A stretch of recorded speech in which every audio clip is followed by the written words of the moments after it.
ಗುಂಡ್ಲುಪೇಟೆ ತಾಲೂಕಿನ ಹಂಗಳ ಗ್ರಾಮದಲ್ಲಿ ಬಸ್ ತಂಗುದಾಣವಿಲ್ಲದೆ ವಿದ್ಯಾರ್ಥಿಗಳು ಸೇರಿದಂತೆ ಪ್ರಯಾಣಿಕರು ಕೂಡ ಪರದಾಡುವಂತಹ ಪರಿಸ್ಥಿತಿ ಹಲವು ವರ್ಷಗಳಿಂದ ನಿರ್ಮಾಣವಾಗಿದೆ.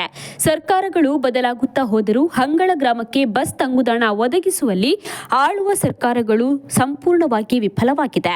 ಮಳೆ ಬಂತೆಂದ್ರೆ ಶಾಲಾ ಕಾಲೇಜು ವಿದ್ಯಾರ್ಥಿಗಳ ಪರಿಸ್ಥಿತಿ ಹೇಳಲಾಗದಂತಿದೆ.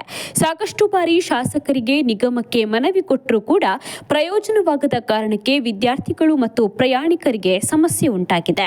ಬಸ್ ನಿಲ್ದಾಣದ ಭಾಗ್ಯವಿಲ್ಲದಿರುವುದು ಒಂದೆಡೆಯಾದರೆ ರಾಷ್ಟ್ರೀಯ ಹೆದ್ದಾರಿ ಬದಿಯಲ್ಲೇ ಬಸ್ಸಿಗಾಗಿ ಕಾಯೋ ಅನಿವಾರ್ಯತೆ ವಿದ್ಯಾರ್ಥಿಗಳದ್ದಾಗಿದೆ.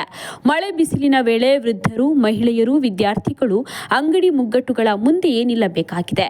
ಮಳೆ ಬಂತೆಂದರೆ ಕೊಡೆಗಳ ಮೊರೆ ಹೋದರೂ ನೀರಿನಿಂದ ತೊಯ್ದು ಶಾಲಾ ಕಾಲೇಜಿಗೆ ಹೋಗಲೇಬೇಕಾದಂತಹ ಪರಿಸ್ಥಿತಿ ಜ್ವಲಂತವಾಗಿ ಬದಲಾಗಿ ಹೋಗಿದೆ. ಮಾಜಿ ಶಾಸಕ ಸಿಎಸ್ ನಿರಂಜನ್ ಕುಮಾರ್ ಅವಧಿಯಲ್ಲಿ ಬಸ್ ನಿಲ್ದಾಣ ನಿರ್ಮಾಣ ರೂಪುರೇಷೆ ಸಿದ್ಧಪಡಿಸಿ 1 ಕೋಟಿ ವೆಚ್ಚದಲ್ಲಿ ಸುಸಜ್ಜಿತ ಬಸ್ ತಂಗುದಾಣ ನಿರ್ಮಾಣಕ್ಕೆ ಬುನಾದಿಯನ್ನ ಹಾಕಲಾಗಿತ್ತಾದರೂ ಕೆಲಸ ಕಾರ್ಯಕ್ಕೆ ಚಾಲನೆ ಸಿಗದೆ ವಿಚಾರ ಕಣ್ಮರೆಯಾಗಿ ಹೋಗಿದೆ.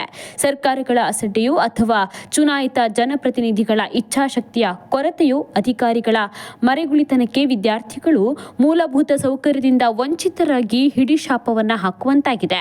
ವರ್ಷಗಳ ನಂತರ ಬಸ್ ನಿಲ್ದಾಣದ ಕೂಗು ಮತ್ತೆ ಮುನ್ನೆಲೆಗೆ ಬಂದಿದ್ದು ಹಾಲಿ ಶಾಸಕ ಎಚ್ಎಂ ಗಣೇಶ್ ಪ್ರಸಾದ್ ವಿದ್ಯಾರ್ಥಿಗಳು ಮತ್ತು ಗ್ರಾಮಸ್ಥರ ಮನವಿಗೆ ಸ್ಪಂದಿಸ್ತಾರಾ ಅನ್ನೋದನ್ನ ಕಾದು ನೋಡಬೇಕಿದೆ.